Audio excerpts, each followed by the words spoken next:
ഇടതുപക്ഷ ജനാധിപത്യ മുന്നണി ഗവൺമെന്റ് അധികാരത്തിൽ വന്നപ്പോൾ സഖാവ് പിണറായി പറഞ്ഞു, ധനകാര്യ വകുപ്പ് മന്ത്രിയായി ഐസക് പറഞ്ഞു, നമുക്ക് കിഫ്ബിയെ ഒരു പുതിയ തലത്തിലേക്ക് അവതരിപ്പിക്കണം. എല്ലാ കോൺഗ്രസ് MLA-മാരും മന്ത്രിമാരും എല്ലാം പറഞ്ഞു, ഇതൊന്നും നടക്കാൻ പോകുന്ന കാര്യമില്ല. കേരളത്തിൽ ഇടതുപക്ഷ ജനാധിപത്യ മുന്നണി ഉയർത്തിക്കൊണ്ടുവന്ന ആ സാമ്പത്തിക സ്ഥാപനം ഇന്ന് 96,000 കോടി ഉറുപ്പികയുടെ വികസന പ്രവർത്തനത്തിനാണ് നേതൃത്വം നൽകി കഴിഞ്ഞിട്ടുള്ളത്.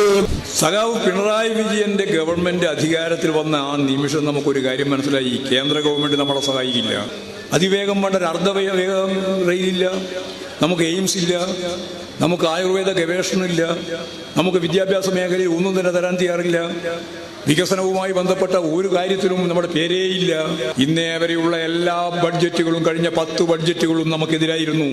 രാഷ്ട്രീയമായിട്ട് നമുക്കെതിരായ നിലപാടാണ് BJP എടുത്തുകൊണ്ടിരിക്കുന്നത്. അതിന്റെ ഭാഗമായിട്ടാണ് പകപോക്കൽ, രാഷ്ട്രീയ പകപോക്കൽ തന്നെയാണ്.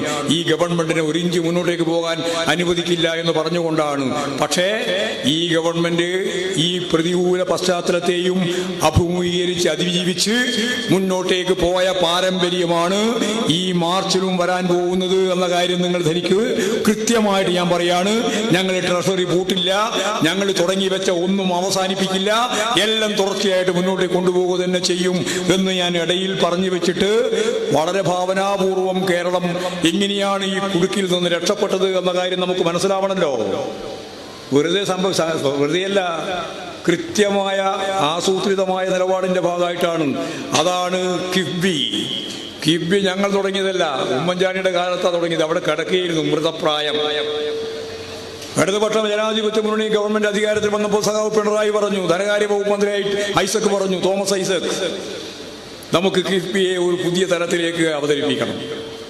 നമ്മുടെ കേരളത്തിന്റെ പശ്ചാത്തല സൗകര്യ വികസനത്തിന് കൈകാര്യം ചെയ്യാൻ സാധിക്കുന്ന സാമ്പത്തിക ഏജൻസിയായി കിഫ്ബിയെ മാറ്റണം.